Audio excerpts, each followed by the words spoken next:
جب میں نے اپنے باپ کے ساتھ اچھا برتاؤ نہیں کیا تو میں کیسے امید کر لوں کہ میری اولاد میرے ساتھ اچھا برتاؤ کرے؟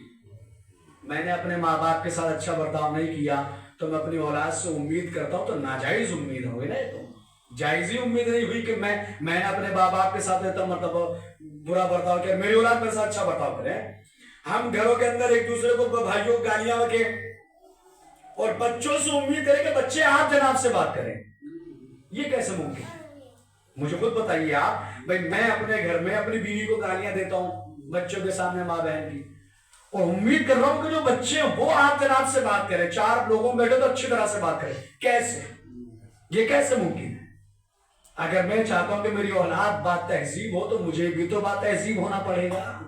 جب میں بدتمیز اور بد تہذیب ہوں تو میری اولاد بھی تو بدتمیزی ہوگی. ہم لوگ چھوٹا سا بچہ ہوتا ہے اس کے ذہن میں نیگیٹو فکر پہلے ہی ڈال دیتے ہیں, خاص کر ہمارے گھر کی مائیں بنائیں, بتا ابا اچھے ہیں کہ اماں, پاپا اچھے ہیں, ڈیڈی اچھے ہیں, مما. اب وہ 2.5-3 سال کا بچہ, اس کے ذہن میں ابھی سے ڈال دیا گیا کہ ایک اچھا ہوتا ہے ایک برا ہوتا ہے.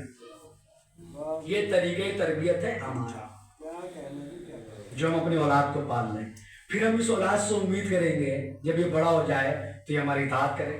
میں اکثر تقریر میں نے ختم کر دی, اکثر میں کہا کرتا ہوں کہ تربیت اولاد پہلے ہے, اطاعت والدین بعد میں. اطاعت والدین کا مسئلہ بعد میں آتا ہے, تربیت اولاد کا پہلے آتا ہے. اگر ہم یہ چاہتے ہیں کہ ہماری اولاد ہمارے بڑھاپے میں ہمارا سہارا بنے تو ہمیں اس کی تربیت بھی اسی طریقے سے کرنی پڑے گی کہ جیسے ائمہ نے ہمیں بتایا. ہم مذہب شیعہ کے ماننے والے ہیں, ہمارا مذہب سقیفہ کی بیٹھک کا نہیں ہے, غدیر کے میدان کا مذہب ہے. ہم علی کے مذہب کو فالو کرتے ہیں اور علی کے مذہب میں ناخن کاٹنے تک کا طریقہ بتایا گیا ہے.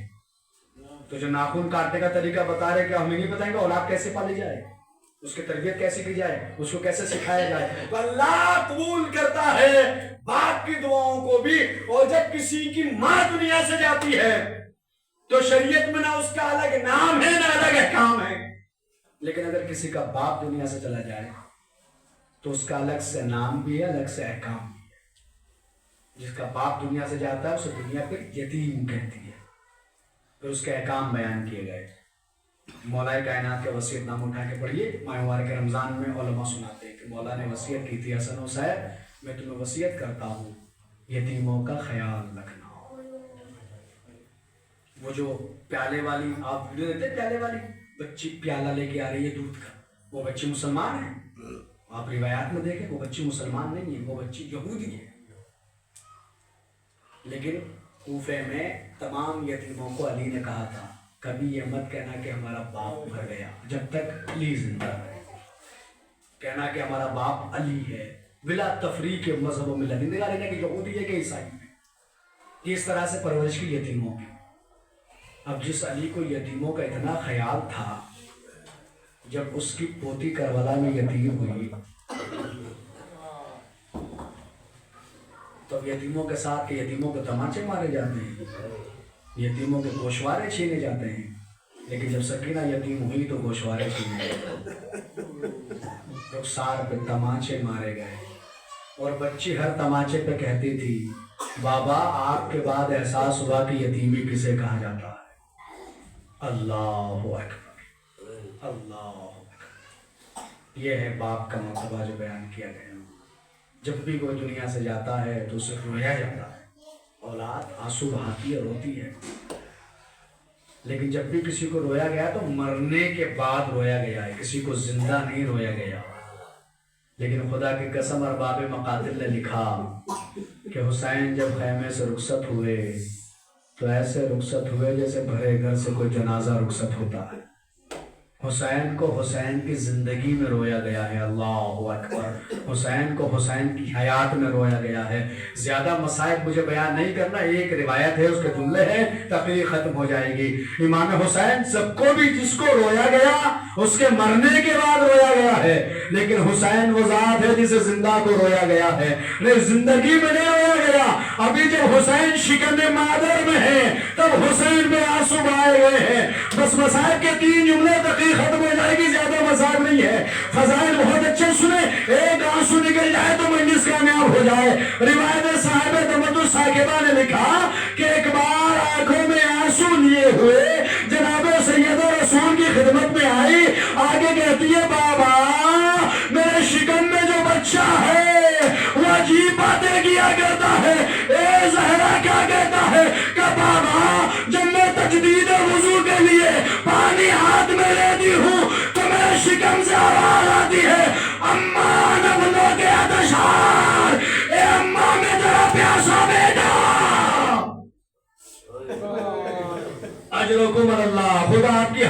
قبول فرمائے کہ بابا جب میں ہاتھوں میں پانی لیتی ہوں تو میرا بچہ مجھے کہتا اماں میں تیرا پیاسا بیٹا، بابا جب میں ردا سر پہ ہوتی ہوں تو میرے شکم سے آواز آتی ہے اماں انا بنو کے عریان، اے اماں میں تیرا بے کفن بیٹا۔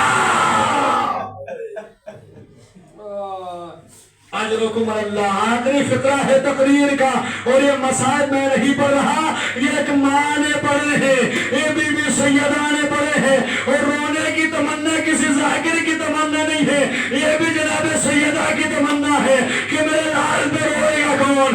اللہ قوم پیدا کرے گا جو حسین پہ روئے گی۔ تو ہماری زندگی کا مقصد ہے حسین پہ گریہ کرنا، حسین کا ماتم کرنا۔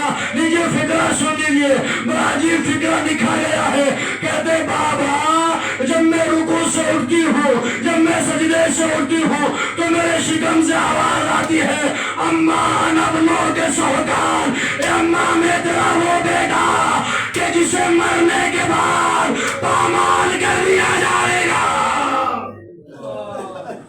اللہ اکبر۔ لیجیے ضرور تقریر ختم ہو رہی ہے۔ کہا کہ بابا یہ میرا بیٹا مجھ سے کیا باتیں کرتا ہے، ایک بار کا فضا ذرا علی کو بلا کے لاؤ۔ جب علی آ گئے، اے علی ذرا زہرا کے بازوؤں کو تھام لو، اب جو میں بیان کروں گا تو زہرا سے برداشت نہ ہوگا۔ علی نے زہرا کے بازوؤں کو تھاما۔ صاحب تمتع ثاقبہ کہتے ہیں رسول نے کہا اے زہرا جو تیرے شکم میں بچہ ہے وہ حسین ہے، تیرا بڑا غریب بیٹا ہونا وہ بالکل صحیح کہتا ہے، وہ 3 دن کا پیاسا کربلا میں مارا جائے گا، اور بے غور کفن اس کا جنازہ کربلا میں پڑا ہوگا، اور جب وہ شہید ہو جائے گا تو ظالم نہ چھوڑیں گے، گوروں میں نالے لگائی جائیں گی، گوروں کی ٹاپوں سے حسین کے لاشے کو کربلا میں پامال کیا جائے گا۔ ماں طلب گئی، اے بابا بے غور کفن رہے گا، کیا کوئی نہ ہوگا؟ کیا زہرا ایک بیٹا ہوگا، لیکن ہاتھوں میں ہتھکڑیاں ہوں گی، پاؤں میں بیڑیاں، بہن ہوگی تو سر پہ چادر نہ ہوگی، حسین کا لاشا بے غور۔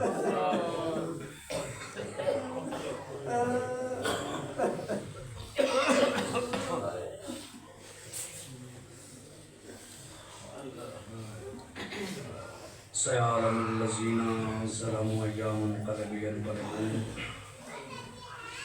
ألا لعنة الله على القوم الظالمين الله بحق زهرا وبيها وبعلها وبنيها۔ معبود جو واسطہ محمد و آل محمد کا ہماری اس عبادت کو اپنی بارگاہ میں قبول فرما۔ معبود ہمارے آنسوؤں کو رومال زہرا میں جگہ عنایت فرما۔ اس مرحوم کے سارے ثواب کی مجلس ہے، اس مجلس کے ثواب کو مرحوم کی روح کے لیے توش آخرت قرار فرما، مرحوم کی مغفرت فرما، مرحوم کو جوار معصومین میں جگہ عنایت فرما، مرحوم کے درجات کو بلند سے بلندتر فرما، جملہ مرحومین کی مغفرت فرما، ہم سب کو موت کے ذریعے عبرت حاصل کرنے کی توفیق عطا فرما، ہم سب کا خاتمہ بالخیر فرما، مقامات مقدسہ کی حفاظت فرما، خصوصاً بی بی زینب سلام علیہا، بی بی سکینہ سلام علیہا کے روزوں کی حفاظت فرما، ظالمین کو نست نابود فرما، مظلومین کی حمایت فرما، جملہ حاضرین تمام مومنات کے دلی حاجات کو پورا فرما، معبود ہم سب کو حج و زیارات سے مشرف فرما، پروردگار ہمارے ذکر کو ہماری اس عبادت کو اپنی بارگاہ میں قبول فرما۔ عظیم دعا یہی ہے ہمارے آخری امام حضرت ولی عصر کے ظہور میں تعجیل فرما، ہمیں ان کے مخلص صحابہ انصار میں شمار فرما۔ ربنا تقبل منا انکا انت السمیع العلیم۔ گزارش ایک مرتبہ سورہ الحمد 3 مرتبہ سورہ توحید کی تلاوت فرما کر مرحوم ماسٹر طاہر حسین ابن مرحوم کفایت حسین کے رکوع ساتھ فرمانا۔